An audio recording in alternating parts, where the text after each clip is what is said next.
Hello friends, welcome back to the YouTube channel dictation club.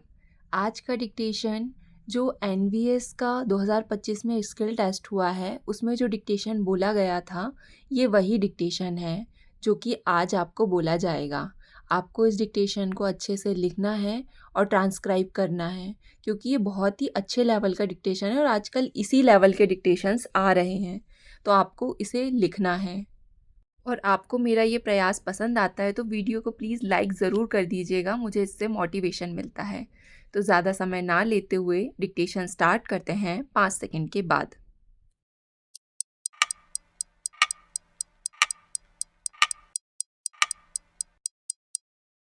इसी साल अगस्त में तमिलनाडु के किसानों का एक समूह मुझसे मिलने आया। बातचीत के दौरान उन किसानों ने खेती में उत्पादकता व निरंतरता बढ़ाने के लिए वे कैसे नई नई तकनीक अपना रहे हैं इसके बारे में विस्तार से बताया। उन्होंने कोयम्बटूर में प्राकृतिक खेती पर आयोजित एक सम्मेलन का मुझे न्योता दिया। न्योता स्वीकार करते हुए मैंने उनसे वादा किया कि मैं अवश्य आपके बीच आऊँगा। इसलिए 19 नवंबर को मैं south India natural farming summit 2025 में शामिल होने के लिए मनोरम शहर कोयम्बटूर में था। एक ऐसा शहर जिसे एमएसएमई की रीढ़ माना जाता है। प्राकृतिक खेती पर एक बड़े सम्मेलन की मेजबानी कर रहा था। जैसा कि हम सब जानते हैं, प्राकृतिक खेती भारत की पारंपरिक ज्ञान प्रणाली और आधुनिक पारिस्थितिकीय सिद्धांतों से प्रेरित है ताकि कृत्रिम रसायनों के इस्तेमाल के बिना फसलें उगाई जा सकें। यह प्रणाली अलग तरह के खेतों को बढ़ावा देती है जिनमें पेड़ पौधे और जानवर एक साथ रहते हैं ताकि प्राकृतिक जैव विविधता को मदद मिल सके। यह तरीका कृषि अपशिष्ट को रिसाइकल करने और मल्चिंग व एरेसन खरपतवार की परत से खुली मिट्टी को ढकने व छोटे छोटे छेदों के जरिए जड़ों तक हवा पानी पहुंचाने की विधि के जरिए मिट्टी की सेहत को बेहतर बनाने पर आधारित है। कोयम्बटूर का वह सम्मेलन हमेशा मेरी यादों का हिस्सा रहेगा। इसने मुझे बताया कि हमारे किसानों की सोच में, उनकी कल्पनाओं में और उनके आत्मविश्वास में ज़बरदस्त बदलाव आया है और इनकी सहायता से हमारे किसान और कृषि उद्यमी खेती किसानी का भविष्य संवार रहे हैं। इस सम्मेलन में तमिलनाडु के किसानों के साथ बातचीत करने का मौका भी मिला। प्राकृतिक खेती के लिए वे जैसी कोशिशें कर रहे हैं उनको सुनकर मैं हैरान रह गया। इसमें अलग अलग पृष्ठभूमि के लोग, जिनमें कृषि विज्ञानी, कृषि उत्पादक संगठन के कई लोग शामिल हैं, जिनके साथ मैं ग्रेजुएट, पारंपरिक किसान और कई ऐसे खास लोग शामिल थे जिन्होंने कॉरपोरेट जगत के ऊंचे वेतन वाली नौकरियां छोड़कर अपनी जड़ों की ओर लौटने व प्राकृतिक खेती करने का फैसला किया है। इस सम्मेलन में मैं ऐसे ऐसे लोगों से मिला जिनकी ज़िंदगी का सफ़र और कुछ नया करने का जज्बा देखने लायक था। वहाँ मुझे एक ऐसा किसान मिला जो लगभग 10 एकड़ के भूखंड में केले, नारियल, पपीता, मिर्ची और हल्दी उगाता है।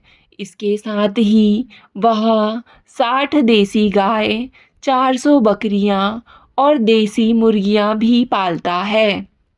एक किसान ने तो मपिल्लई, सांबा और करुप्पू कबूनी जैसे चावल की देसी किस्में बचाने के लिए खुद को समर्पित कर दिया है।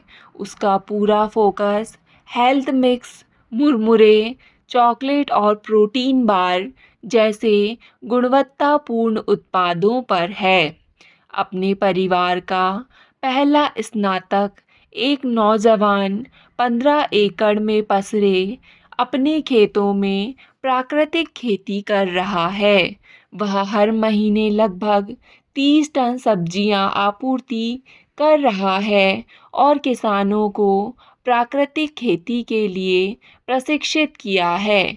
कुछ लोगों ने, जिनका अपना कृषि उत्पादन संगठन है, साबूदाने का उत्पादन करने वाले किसानों की मदद की है और कसाबा आधारित उत्पादों को बायो इथेनॉल व कंप्रेस्ड बायोगैस के टिकाऊ कच्चे माल के तौर पर बढ़ावा दिया है।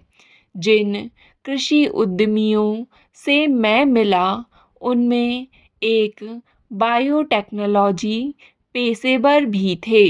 उन्होंने कृषि समुद्री शैवाल पर आधारित बायो फर्टिलाइज़र कंपनी शुरू की है, जिसमें तटीय जिलों के 600 मछुआरों को काम मिला है। दूसरे उद्यमी ने पोषक तत्वों से भरपूर बायो एक्टिव बायोचर बनाया है, जो मिट्टी की सेहत को बेहतर बनाता है। इन दोनों ने दिखाया कि साइंस और सस्टेनेबिलिटी कैसे आसानी से मिल सकते हैं। कोयम्बटूर के इस सम्मेलन में मैं जिन लोगों से मिला, वे सभी अलग अलग पृष्ठभूमि के थे, लेकिन उन सब में एक बात समान थी और वह थी मिट्टी की सेहत, निरंतरता, सामुदायिक कल्याण के प्रति उनकी प्रतिबद्धता और काम करने की गहरी भावना। व्यापक रूप से देखें तो भारत ने प्राकृतिक खेती के क्षेत्र में काफ़ी तरक्की की है। पिछले साल भारत सरकार ने national mission on natural farming की शुरुआत की, जिससे लाखों किसान पहले ही जुड़ चुके हैं। पूरे देश में हजारों हेक्टेयर भूमि में प्राकृतिक खेती हो रही है। सरकार की कोशिशों ने भी, जैसे निर्यात को प्रोत्साहन, किसान क्रेडिट कार्ड, पशुधन और मछली पालन के लिए भी, और पीएम किसान योजना के जरिए संस्थागत ऋण के विस्तार ने किसानों को प्राकृतिक खेती करने में मदद की है। श्री अन्न या मिलेट्स को बढ़ावा देने की हमारी कोशिशों से भी प्राकृतिक खेती करीब से जुड़ी हुई है। मेरे लिए यह बहुत खुशी की बात है कि महिला किसान बड़े पैमाने पर प्राकृतिक खेती को अपना रही हैं। पिछले कुछ दशकों में रासायनिक खादों और कीटनाशकों पर बढ़ती निर्भरता ने मिट्टी की उपजाऊ शक्ति, नमी और लंबे समय तक कायम रहने वाली उसकी निरंतरता पर असर डाला है। साथ ही खेती की लागत भी लगातार बढ़ी है। प्राकृतिक खेती इन सभी चुनौतियों का समाधान करती है। पंचगव्य, जीवामृत, बीजामृत और मल्चिंग का इस्तेमाल मिट्टी की सेहत को रक्षा करता है, रसायनों के असर को कम करता है और लागत को कम करता है। साथ ही जलवायु परिवर्तन व बदलते मौसम के पैटर्न के विरुद्ध यह ताकत भी बनता है। मैंने किसानों को प्रोत्साहित किया कि वे 1 एकड़ 1 सीजन से शुरुआत करें। खेत के एक छोटे से हिस्से से भी मिलने वाले नतीजे आपका आत्मविश्वास बढ़ा सकते हैं और इसे बड़े पैमाने पर अपनाने के लिए आपको प्रेरित कर सकते हैं।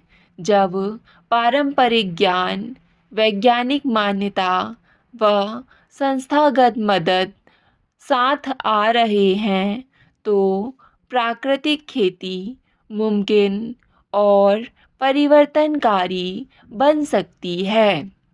मैं आप सबसे अपील करता हूँ कि आप प्राकृतिक खेती के बारे में सोचें। आप इस क्षेत्र से संबंधित स्टार्टअप के बारे में भी पता लगा सकते हैं। कोयम्बटूर में किसानों, विज्ञान, उद्यमिता और सामूहिक कार्रवाई में जो तालमेल दिखा, वह वाकई प्रेरणा देने वाला था।